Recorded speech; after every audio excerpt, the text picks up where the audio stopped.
Boa noite, sejam todos bem-vindos a mais uma edição do programa Estado da Nação, nesta noite, 25 de setembro de 2024, quarta-feira, e temos como convidado para este espaço de reflexão sobre os grandes temas da nação o engenheiro Castigo Langa, ele que foi diretor nacional, vice-ministro, ministro e é membro do Comitê Central do Partido Frelimo e tem uma história de serviço público em Moçambique, e é com ele que queremos refletir neste dia 25 de setembro aqueles que são os grandes temas do país, principalmente a questão da atualidade política e aquilo que é o futuro de Moçambique. É a primeira questão que eu queria colocar, mas antes eu queria agradecer aqui ao engenheiro Langa a sua disponibilidade para estar aqui alguns minutos com a MBC, e a primeira questão que eu queria colocar é como avalia Moçambique desses a caminho de 50 anos. Essa é a primeira questão de partida.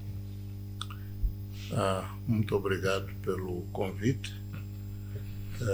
A minha avaliação é que o nosso país, nesses 50 anos, conheceu um grande desenvolvimento, sobretudo o homem moçambicano.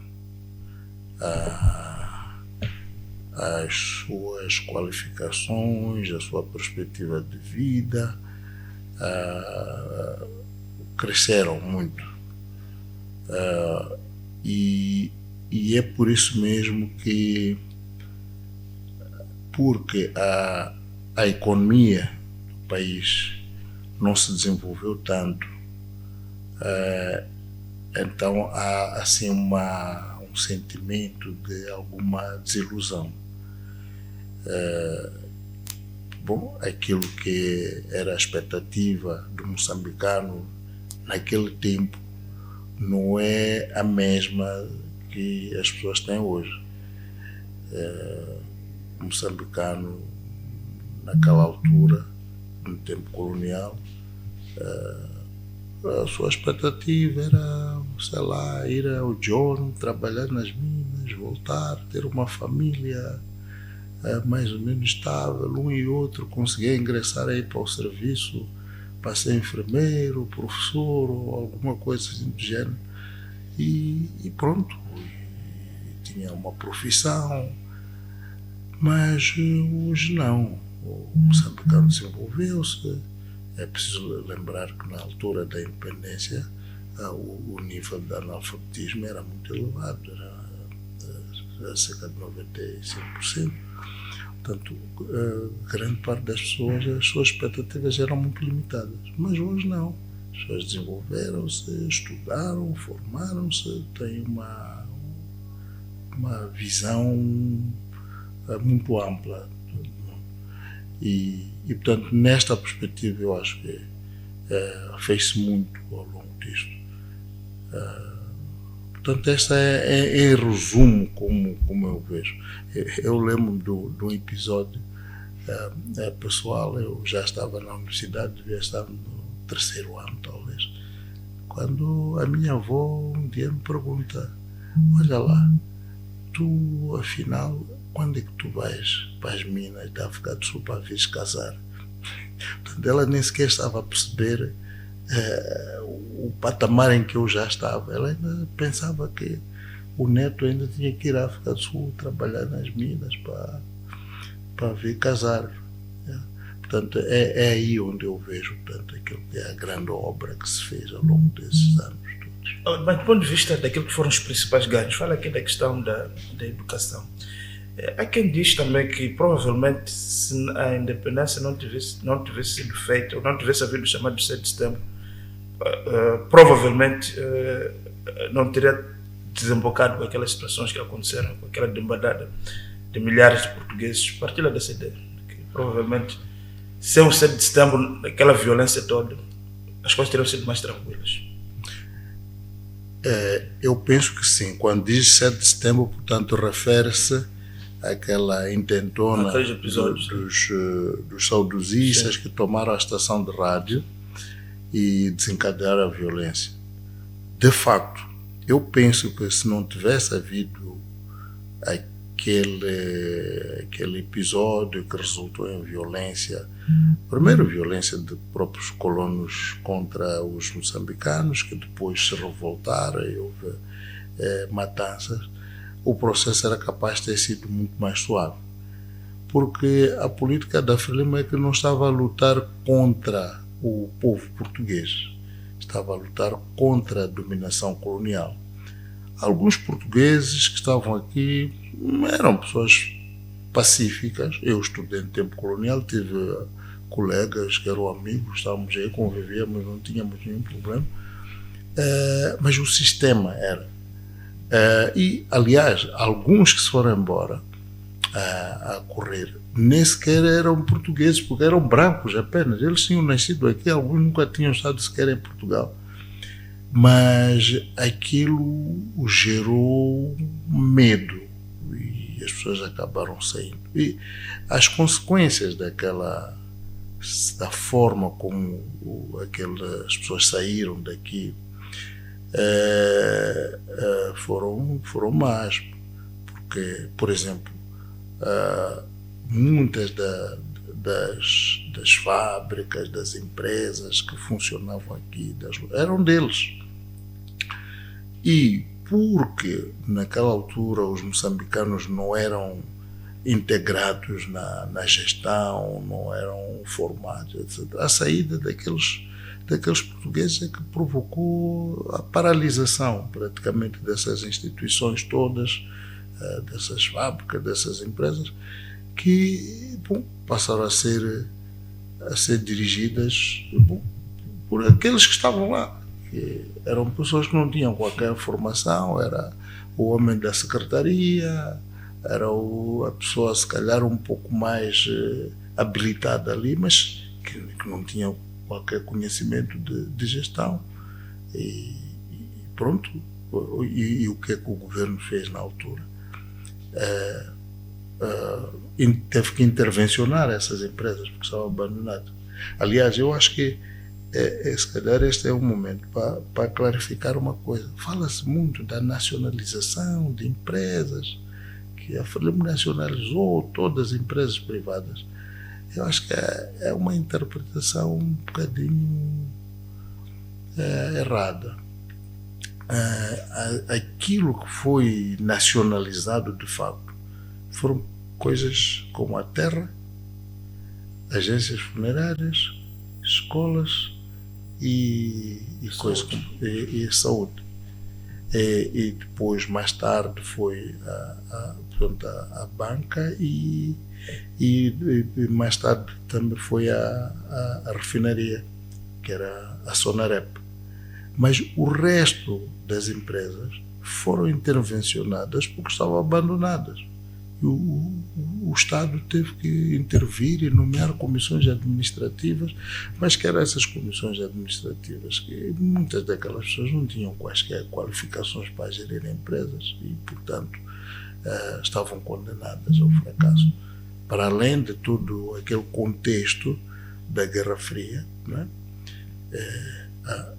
Aquelas empresas, para funcionar, estavam muito ligadas a fornecedores ocidentais, a clientes ocidentais, estavam ligadas à África do Sul, estavam ligadas à Rodésia do Sul e portanto houve ruptura mesmo tanto de fornecimento de sobressalentes ou de certas matérias-primas que tinham que vir e mesmo da assistência técnica.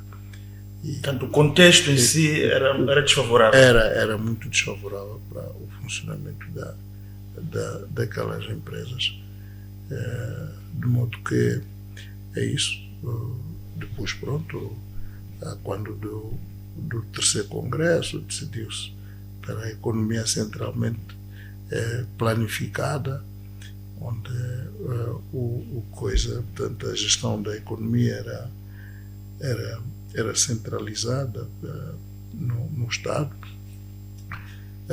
mas o contexto era muito desfavorável, porque partia de uma base em que aquelas empresas todas, primeiro, não tinham os gestores, mas segundo, todo tipo de interconexões que elas tinham era muito difícil funcionar devidamente num contexto, vamos lá, hostil, vamos assim dizer, para a política que estava a ser adotada.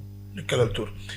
Para todos os efeitos, o país sobreviveu, atravessou as guerras, chegou à paz. E a questão que eu queria lhe colocar hoje, envolvido esse período todo, começamos a ter eleições multipartidárias, governos eleitos, teve a honra e o privilégio de fazer parte dos governos de Moçambique. A minha questão que eu lhe coloco é: qual é a análise que faz hoje da situação econômica e política de Moçambique, dos últimos 10 anos, por exemplo? Que avaliação faz? Bom, eu falei logo no início que houve um grande desenvolvimento do homem, portanto, da pessoa, mas a economia não conheceu o mesmo tipo de desenvolvimento. Falei das razões ligadas à descolonização, mas depois tivemos a guerra, essa guerra dos 16 anos. A guerra dos 16 anos, um dos grandes problemas foi mesmo a ruptura do próprio mercado interno. A circulação dos produtos, dos bens, não era possível, e a destruição mesmo de algumas infraestruturas estavam em determinadas zonas. Hoje, quando a gente fala dos projetos de têxteis, não sei de onde, e outros aí nas províncias, muitas dessas coisas foram simplesmente destruídas pela guerra. Tivemos depois o processo de paz, a partir de 92, com a assinatura dos acordos de paz, e em 94 as eleições, e começa o processo de conquistar a confiança em Moçambique como destino de investimento. O país já tinha aderido a partir das instituições do Bretton Woods, começou a implementar a reforma em 87, e fomos andando neste contexto. O país foi ganhando confiança, tanto de investidores individuais como de instituições multilaterais ligadas ao investimento, e fomos conhecendo passos acelerados. Mas devo dizer uma coisa, na minha opinião, esta mudança da economia centralmente planificada para a economia de mercado é um processo complexo mesmo nas nossas próprias cabeças. O que significa a economia de mercado? Eu vejo muitas vezes, mesmo nos debates na Assembleia, vejo alguns deputados da oposição, algumas das exigências que fazem. Eu digo, mas essas exigências não têm nada a ver com a economia de mercado. Essas exigências são próprias de um país de economia centralmente planificada. Por quê? Também são moçambicanos, viveram aqui, cresceram aqui, pensam, portanto, daquela maneira. Só que não estão na Frelimo, estão do outro lado. Mas dentro da própria Frelimo, entre nós, algumas coisas não são fáceis de manejar nas nossas cabeças. Primeiro, aquilo que eu dizia da preparação, baixa preparação das pessoas. O próprio marxismo-leninismo, eu duvido muito que das pessoas que falavam do marxismo-leninismo passasse de 1% as pessoas que tinham lido os livros de Marx e Lenin. Os livros, os discursos do presidente Samora, aqueles documentos orientadores, isso era muito mais fácil de ler, são fascículos pequenos aí, com 30, 50 páginas, era fácil ler. Agora, aquelas coisas todas, o Capital, o Manifesto Comunista, aqueles todos os livros, eu duvido muito que alguém tenha lido. Ok, agora, saímos daí, entramos para a economia centralmente planificada, para a economia do mercado. O que é isto de economia de mercado? Qual é o papel do Estado? Em que o Estado deve, de facto, intervir? E o que deve ser deixado para a iniciativa privada? Isto aqui é um grande dilema, porque cada caso é um caso. O nosso país é um país específico, que tem seus problemas específicos, tem uma história específica, onde não se pode andar a copiar. Dizer que, bom, vamos fazer assim porque em Portugal é assim, ou vamos fazer assim porque na Inglaterra é assim. Há de haver alguns princípios básicos que sim, são esses, mas algumas coisas necessitam de alguma criatividade. Quando a empresa era do Estado, o ministro nomeava o diretor, né? E o diretor fazia. Se resultasse, muito bem. Se não resultasse, também o ônus era para o Estado.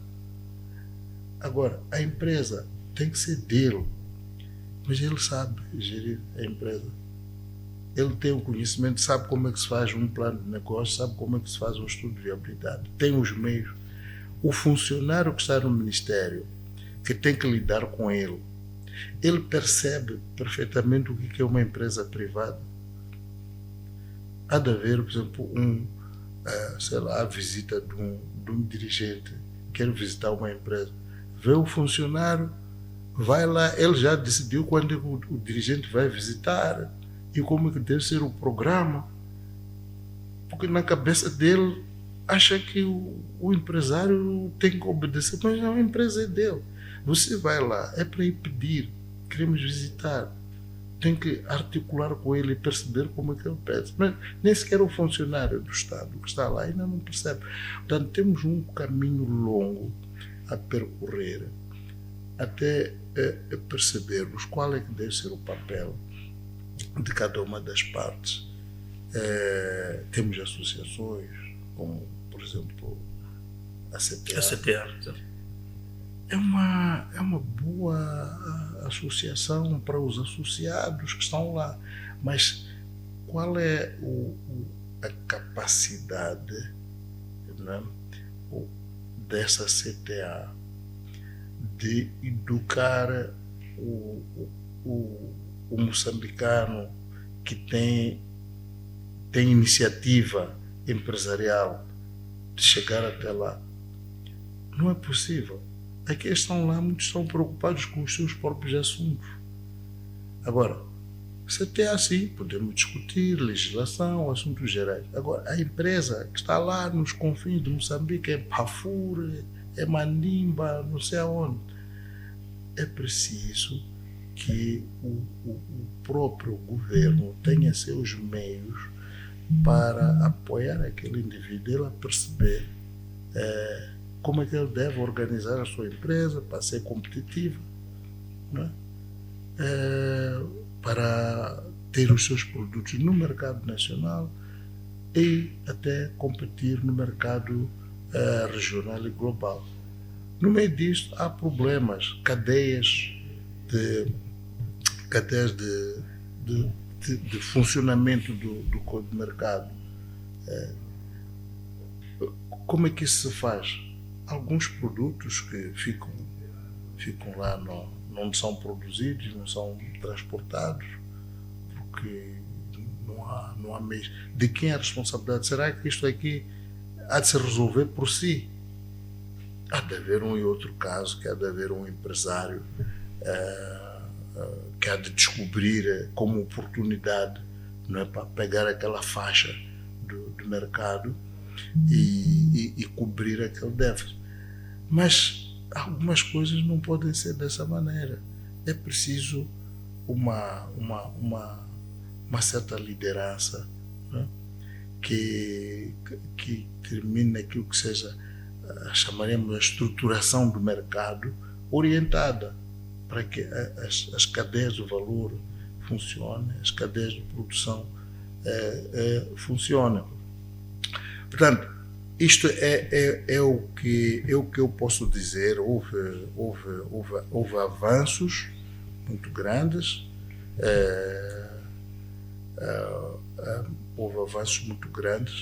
mas chegamos a um sítio em que não estamos a dar passos mais ousados. Então é preciso identificar o que está a travar, porque que não estamos a dar passos mais ousados. Mas existem essas condições para darmos passos ousados? Existem porque temos pessoas. Temos pessoas, aquilo que eu dizia, hoje temos gente. A pessoa pode pensar em qualquer que seja a especialidade hoje. Há de encontrar moçambicano. Eu fico impressionado, às vezes, pelas qualificações das pessoas. A gente encontra-se com pessoas, estamos numa festa, estamos perguntando o que é que faz, o que é que estudaste. Eles dizem, é impressionante. Temos essas... Há um problema de sabermos colocarmos, usando o jargão, o homem certo no lugar certo. Esse é o problema. Pois, mas agora como é que se faz? Porque não é para nomear a pessoa.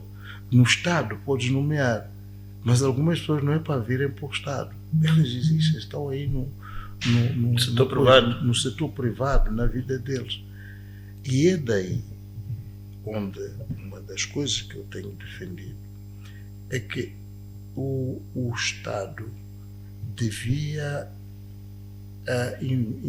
investir, dedicar verbas para estudo de viabilidade.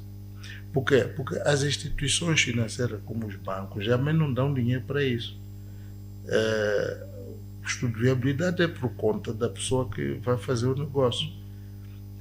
Por exemplo, se eu quiser fazer trigo, quero fazer 1000 hectares de trigo, que a gente se queixa, bom, estamos a importar, não devia. Para produzir 1000 hectares de trigo, é um problema muito sério. Primeiro, do ponto de vista da parte agrícola, como é que tu organizas o espaço, os terrenos, depois os problemas da irrigação, como é que tu fazes os sistemas de irrigação, de onde é que tiras água, depois vem a parte, depois vais escolher, vais pôr isso aonde, como é que tu conservas, depois tens que transportar aquilo para onde e como. Portanto, isso é uma ciência. Mas nesse processo, se a pessoa tiver várias unidades dessa gente, eu garanto-te, muitas dessas coisas precisam de contratos. Vais ter contratos com fornecedores disto e daquilo, desde os insumos até os clientes. Para ter os contratos, tens de ter juristas a elaborar os contratos. Mas também precisa de contabilistas para as várias componentes. Muitas dessas coisas hoje tem que informatizar. Há de ter informáticos. Não é? A própria parte agrícola, os vários especialistas que intervêm. Então, essas pessoas, num estudo de viabilidade, vais identificar quais são essas pessoas. Vão estar claras quais são as oportunidades que existem. Agora, uma das coisas que penso também não sei se eu diria que é um bem que veio por mal, são os megaprojetos. E por quê? Por que eu digo isso? Os megaprojetos foram bons, primeiro porque eles trouxeram essa sensação de confiança em relação a Moçambique. Quando temos um projeto como este da Sazola, Areias Pesadas de Moma e não sei o que, alguém que vem investir $1 bilhão, significa que esse país é confiável. Sim, senhora. Agora, esses projetos têm depois os fornecedores locais. Primeiro, para aqueles que foram os primeiros projetos, nós próprios não tínhamos muita experiência, não sabíamos, mas mesmo assim houve algum esforço para para integrar moçambicanos nessa parte dos fornecimentos de serviços locais. Mas aquilo que eu sinto é que parece que de todos os 30 milhões de moçambicanos, não devemos pensar que havemos de encontrar oportunidades no local content. Muitos hão de encontrar, mas às vezes com a impressão de que estamos um pouco obcecados aí. O conteúdo local. Sim, mas o que acontece? A pessoa que traz o megaprojeto, ele tem seus especialistas que desenharam o projeto, primeiro que desenharam o projeto todo para vir montar. Ele aqui das autoridades, aquilo que ele precisa praticamente são autorizações. O resto ele já sabe, traz as pessoas todas que vão fazer.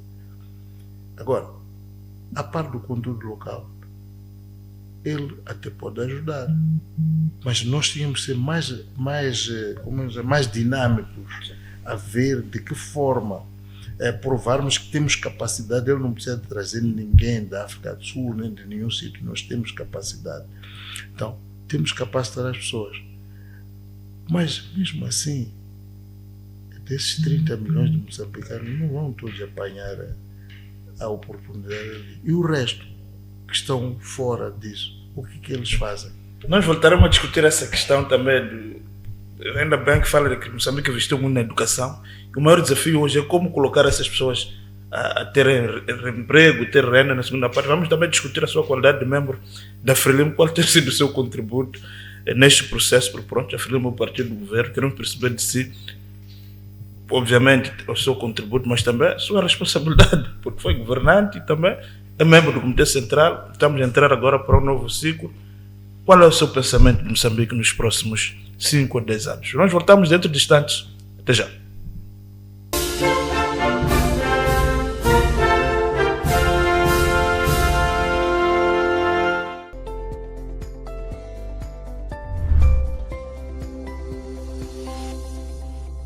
Vida Ativa é um programa dedicado em promover o estilo de vida saudável, com foco em exercícios físicos, alimentação balanceada e práticas de bem-estar mental.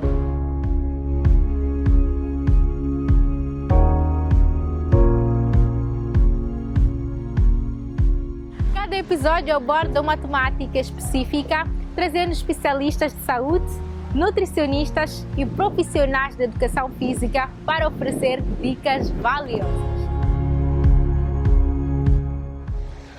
Brevemente, aqui na MBC TV.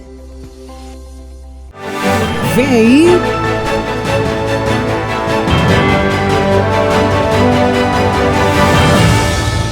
Aqui na MBC TV.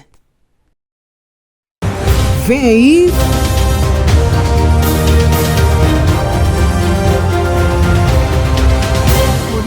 Aqui na MBC TV.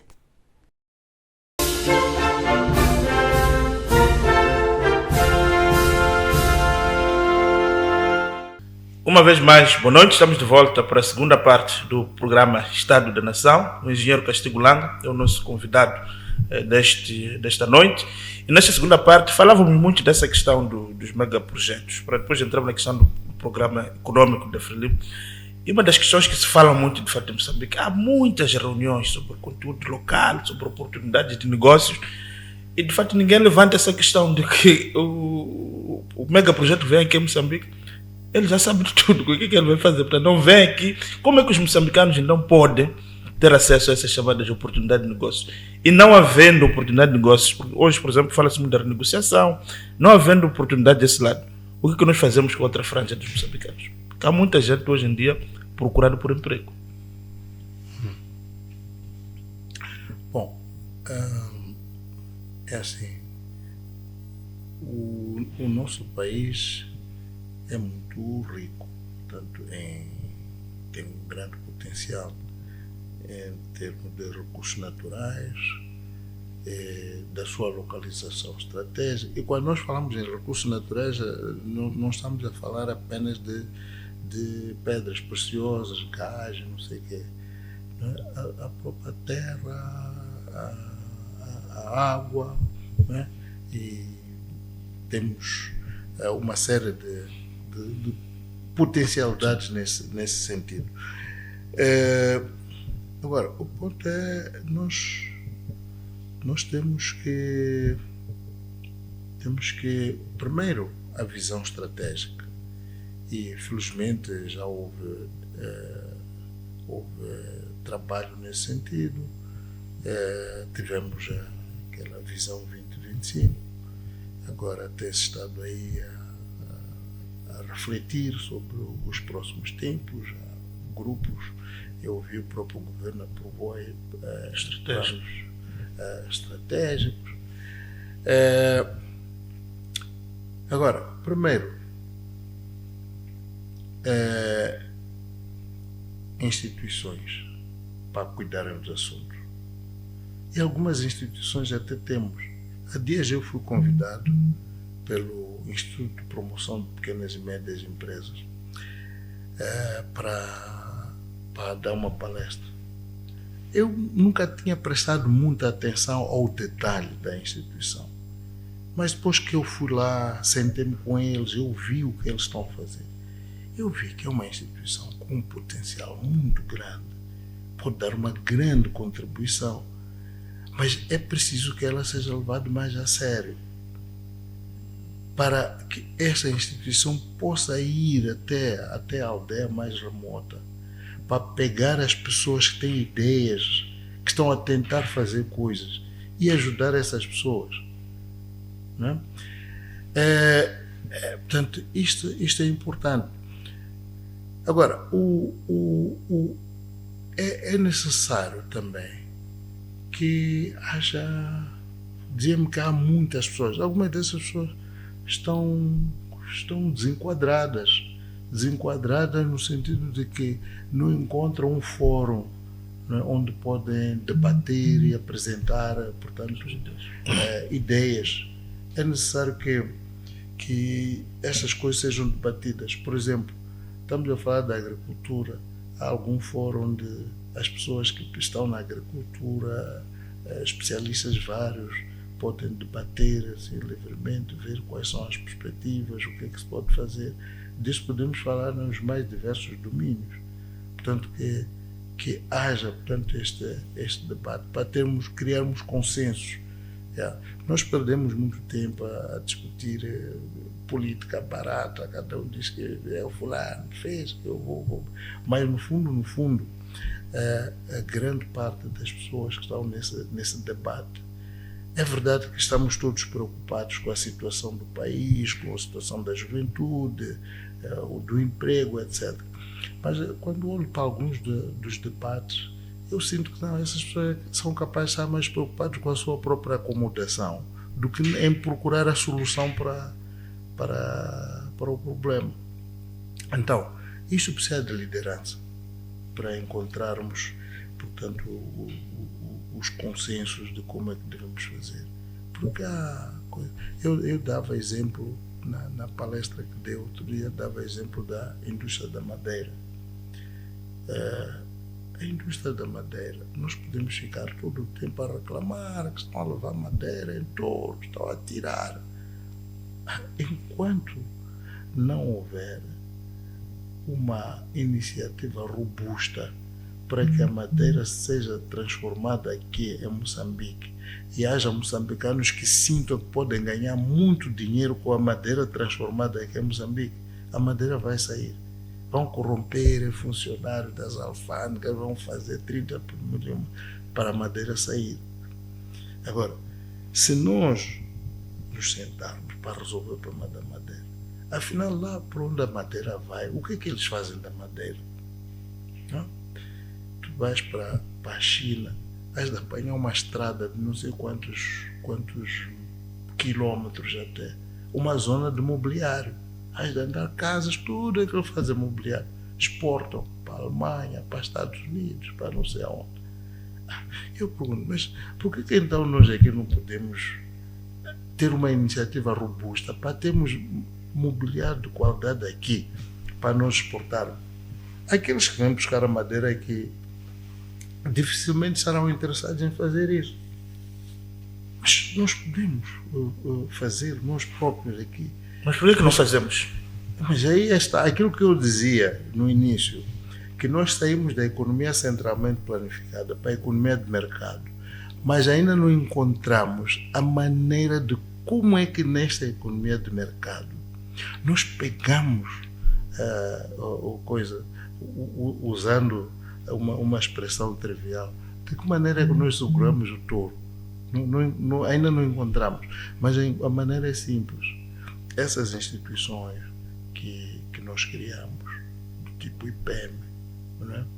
Que nós apoiemos mais, que elas intervenham mais, no sentido de apoiar as pessoas aí, e busquemos meios. Por exemplo, a gente diz, agora estou a ouvir no nosso manifesto, a ideia de um banco de desenvolvimento. Tá bom, é uma boa ideia, mas o banco não é para a pessoa ir ao banco dizer que estou a pedir dinheiro para o meu projeto. Você tem que ter um projeto estudado com cabeça, tronco e membros. Muitos de nós não sabemos fazer isso. Aqueles que sabem, mas não têm dinheiro para fazer, para investir. Então, é possível, sim. Nós precisamos de identificar, portanto, esta questão, como sendo um dos problemas. E trabalhamos nesse sentido, sob uma liderança. E, sobretudo, os vários intervenientes a nível do Estado, que o funcionário do Estado tenha sentido de missão. Sentido de missão, ele saber que, olha, ele está ali naquela função. Ele é funcionário do Estado para apoiar o cidadão, apoiar as iniciativas. É assim que estas iniciativas vão produzir recursos, é assim que essas pessoas vão pagar impostos, é assim que o Estado vai ter dinheiro, é assim que as condições de vida dele também vão melhorar. Agora, se cada um quer tirar ali, up front, não havemos de ir a lado nenhum. Mas é preciso, então, incutir este espírito de missão nos funcionários. Mas é uma questão que eu queria colocar um dia. Estamos aqui a falar, a apresentar ideias interessantes, mas a questão, no fundo, é, olhando para o seu próprio percurso, é membro do Comitê Central da Frelimo, é o partido que dirige este país há mais de 50 anos. Falava aqui da questão de liderança e também da questão da Agenda 2025. Eu sei que faz parte dos governos do presidente Chissano, continuou membro do Comitê Central durante o período em que o presidente Guebuza foi presidente da Frelimo, continua agora com a liderança do presidente News. A questão que eu quero colocar, vocês como membros do Comitê Central, qual tem sido o vosso contributo para permitir que, de facto, essa perspectiva de continuidade de governação, porque a impressão que se fica é que cada ciclo tem o seu manifesto, tem suas ideias. Então parece não haver aqui um fio condutor. Por exemplo, o presidente Chissano, e o engenheiro esteve muito envolvido nisso, liderou as primeiras negociações dos primeiros megaprojetos que foram instalados aqui em Moçambique. Hoje falta-se a falar de renegociação.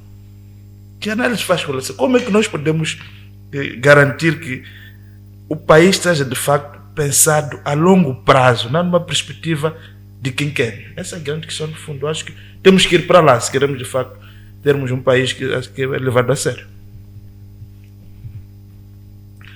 Bem, é assim, de facto, eu sou membro do Comitê Central e sinto uma grande responsabilidade por isso, e nós temos feito, tanto eu como os meus colegas, aquilo que assumimos ser a responsabilidade nossa no nosso tempo. Mas esta questão da criação de consensos, a construção de uma nação, é um processo muito complexo. É um processo muito complexo e causa alguma ansiedade, porque nós, primeiro, comparamos com nós como pessoas, não é? Aquilo que é a expectativa de um homem, se vai viver, sei lá, os seus 70, 80 anos, aquilo que vai conseguir realizar nesse período. Mas a construção de uma nação é muito complexa. E por isso a construção do consenso também é muito complexa. E o nosso país é um país muito complexo. Eu lembro-me de debates políticos. No tempo do presidente Chissano havia um debate que dizia, não, para que as coisas andem é que os dirigentes têm que ser locais. No meu estudo, os governadores locais. Daí a nada começa, não, isso não funciona, porque o coisa, como é que se diz isso?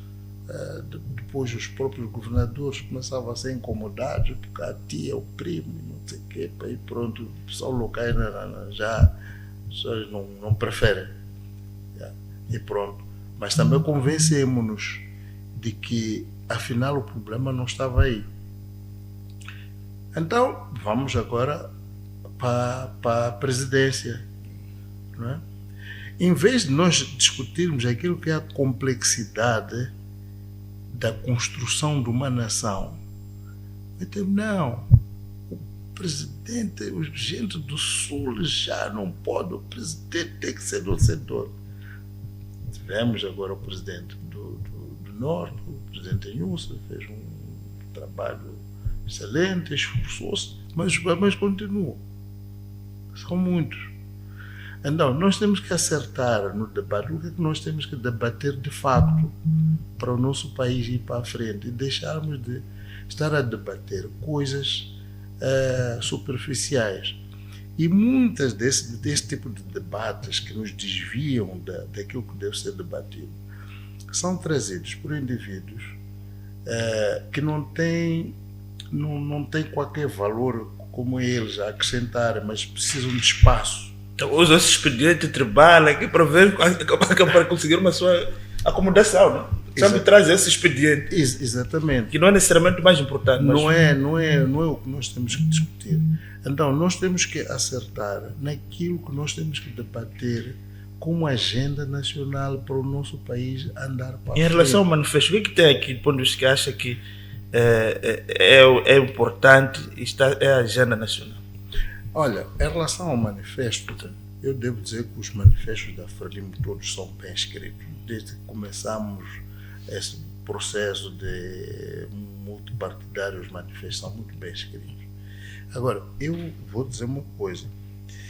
Eu acho que não estarei a revelar nenhum segredo de família, porque há alguns episódios que aconteceram comigo foram públicos e por isso não estou a trazer nada de novo. Eu confio muito no camarada Daniel Chapo. Confio muito nele. Eu acho que o camarada Chapo é uma pessoa que tem caráter. Eu tirei essa conclusão por causa de um episódio ligado comigo. De uns anos para cá, alguns dos meus camaradas evitam de alguma maneira estarem conotados comigo. Alguns que até vinham à minha casa à vontade começaram a ter receio. Não sei bem porquê, porque eu não acredito que alguém superior lhes tenha proibido de lidarem comigo. Mas que isso é uma questão de cuidado que eles próprios têm, que se calhar posso me prejudicar. Né? Mas um destes dias eu telefono para o camarada Chapo como governador e disse, olha, o meu sogro faz anos, 90 anos. Senhor, sim senhora, boa ideia e tal. Apareceu, veio almoçar connosco naquela festa. Passa um tempo, faleceu a minha sogra. Ele soube, não veio no próprio dia das exéquias, mas veio apresentar condolência, veio com a esposa. Mas há camaradas meus que vivem a menos de 30 quilômetros. Faleceu o meu irmão, tiveram medo, até de mandar mensagem. Eu fiquei com muita pena dessas pessoas. É meio um leproso da Frelimo, é isso. Mas por quê? Por que o tomam como um leproso? É por causa da... Então, agora, eu senti que o camarada Chapo, ele é um homem que tem valores, que ele sabe que o meu camarada está no momento da alegria, vou partilhar com ele. O meu camarada teve um infortúnio, vou confortá-lo. E acho que não fez contas dessas outras coisas.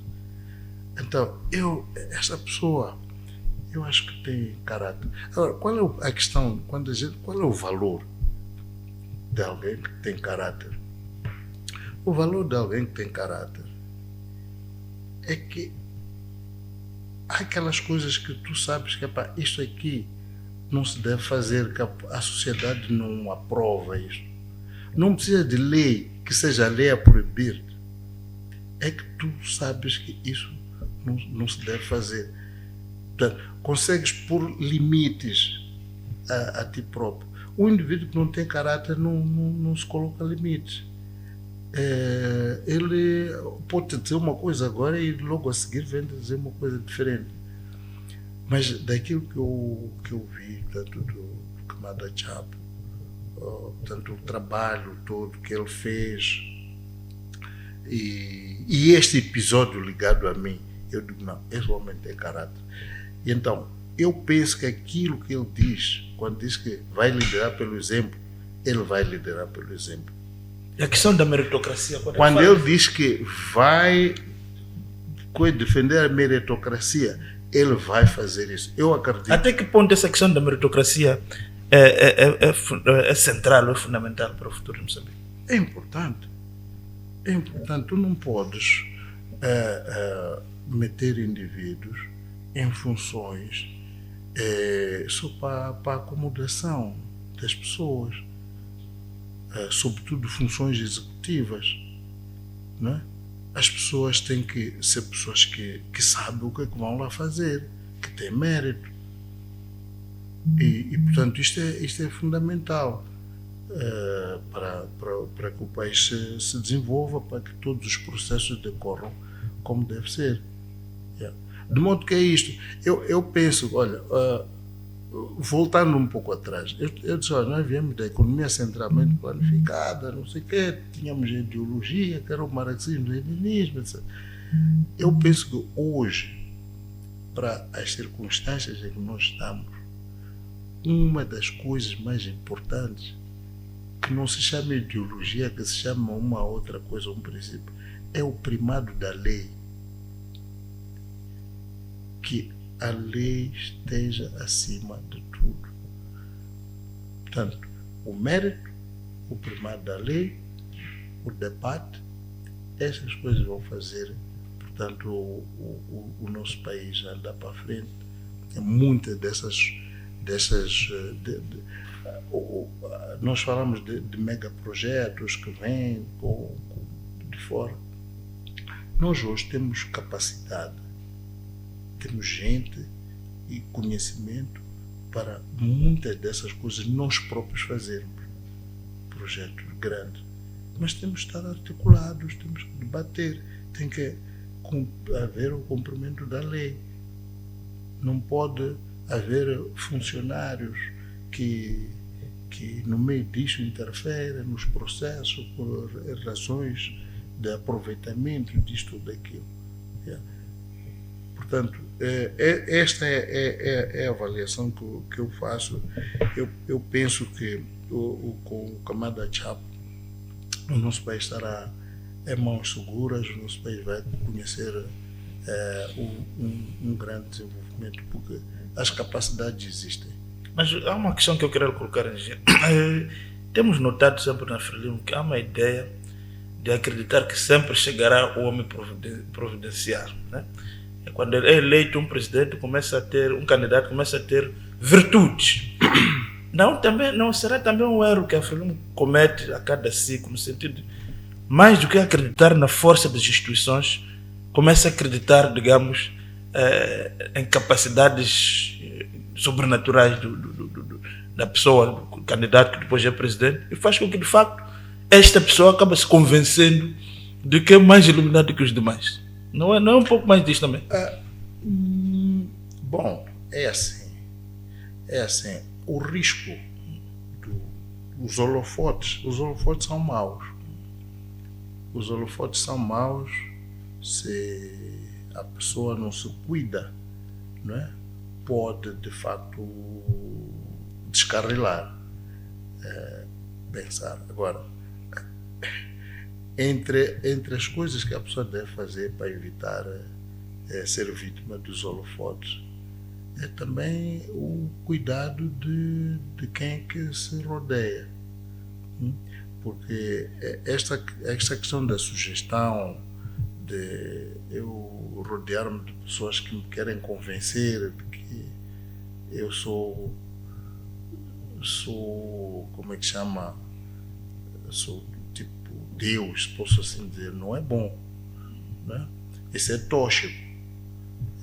Mas quando a gente diz meritocracia, se o presidente estiver à procura de pessoas com mérito, também há de saber separar essas pessoas que isto aqui não dá, que não quer esse tipo de pessoas. E pelo percurso dele até agora, eu estou convencido que ele vai conseguir isso.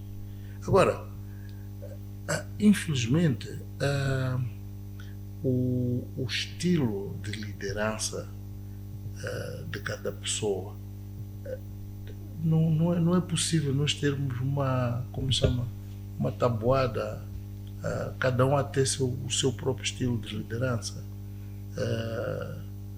e esse estilo de liderança vai produzir os resultados que vai produzir. E o que eu estou a dizer, que eu penso, é que o estilo de liderança do camarada Chapo, a experiência que ele tem, vai trazer resultados. O presidente Inhoso trabalhou, fez a parte que ele fez. Como eu dizia no início, um dos grandes problemas nossos aqui é aquilo que eu dizia, olha, é que as pessoas desenvolveram-se muito, a economia não acompanhou. Agora, é preciso ver como fazer com a economia encontre as pessoas. A gente diz como é que se diz? O transporte é caro, a energia é cara. A energia não é cara. Nós é que não temos dinheiro para pagar. Temos que ter dinheiro para pagar a energia. Escola, aquela escola que não tem carteiras, não sei o quê, temos que ter dinheiro. O Estado tem que ter dinheiro para pôr a escola em dia. Agora, no meio disto, duas coisas. Combater a corrupção. Combater forte. Para quê? Para nós termos a certeza de que o dinheiro que o Estado tem está a ser bem utilizado. Se aparece uma ou outra escola que não está em condições, não está porque o Estado não pode mesmo. E não ficar a ideia de que, a escola está assim porque o dinheiro foi roubado. Então, depois aqui também entra outra coisa, o problema da ostentação. A questão da ostentação de algumas pessoas que podem também inquina um bocadinho o ambiente. Porque eu não vou aceitar fazer sacrifícios quando eu vejo que afinal outros estão no Fausto. Não é possível. Mas voltando um pouco para o início, temos que evitar comparações com o tempo colonial. Olharmos para a frente. Porque o tempo colonial, o contexto era outro. Muitas das coisas que aconteciam não se pode. Por exemplo, um indivíduo que não tivesse emprego não podia circular aqui na cidade. Ele seria desterrado, seria devolvido para a terra dele.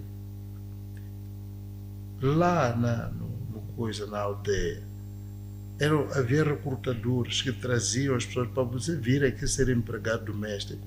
Era trazido por um recrutador.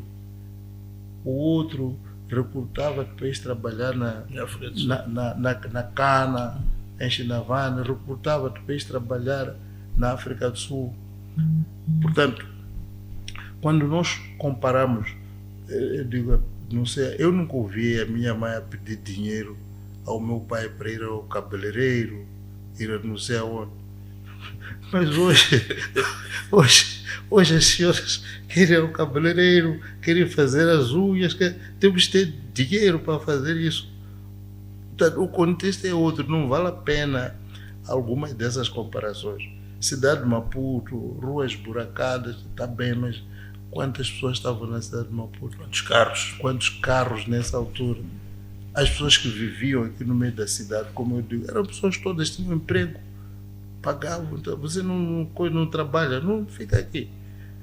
Então, nós temos, de facto, que eu espero que é isto que este manifesto nos traz aqui, é que vamos trabalhar, vamos nos unir, vamos juntar tudo o que são as capacidades que o país tem, né? E para produzir riqueza, para pagarmos as nossas despesas, para vivermos bem. Se calhar dava só 1 minuto ao engenheiro, 2 minutos, só para refletir no globalidade, para além dessas duas questões que ele elencou, quais são as outras áreas que acha que esse manifesto, a ser implementado, de facto, pode concorrer para Moçambique dar um salto maior? Bom, o manifesto tem a primeira componente que é fundamental, que é sobre o Estado.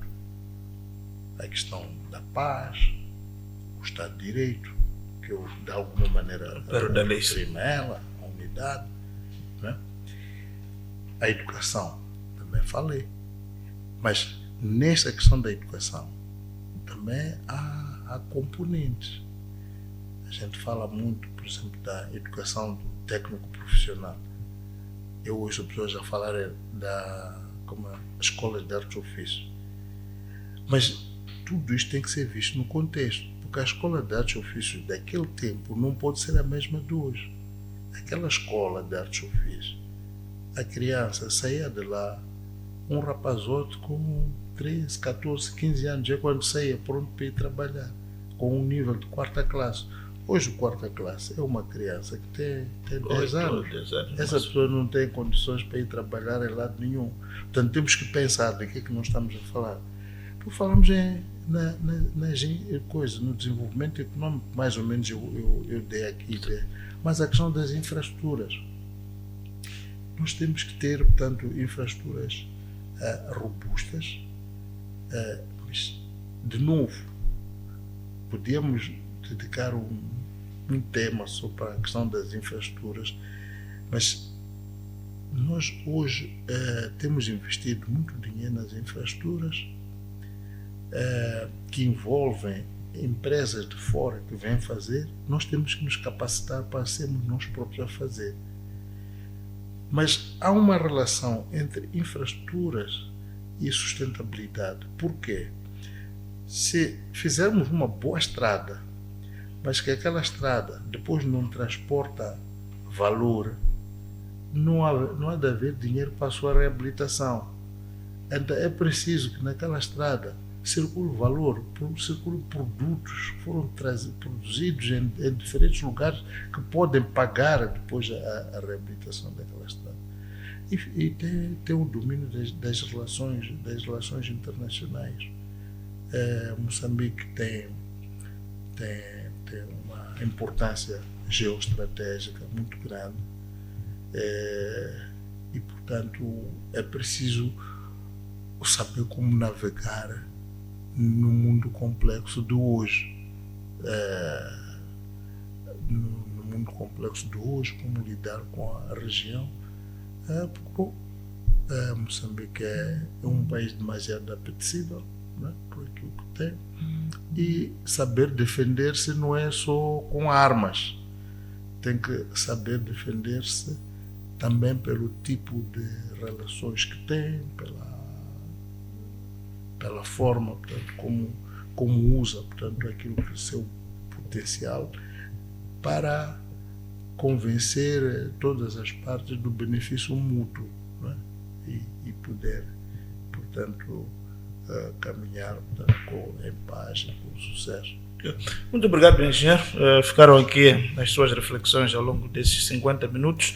Hoje, num dia especial, que é o dia 25 de setembro, estivemos aqui com o engenheiro Langa, ele que fez parte do governo e é membro do Comitê Central, para deixar aqui ficar as suas reflexões em torno do passado, do presente e do futuro de Moçambique. O que nós queremos é que Moçambique seja, de facto, um país onde há espaço para todos e cada um de nós possa realizar o seu sonho. Boa noite e até a próxima.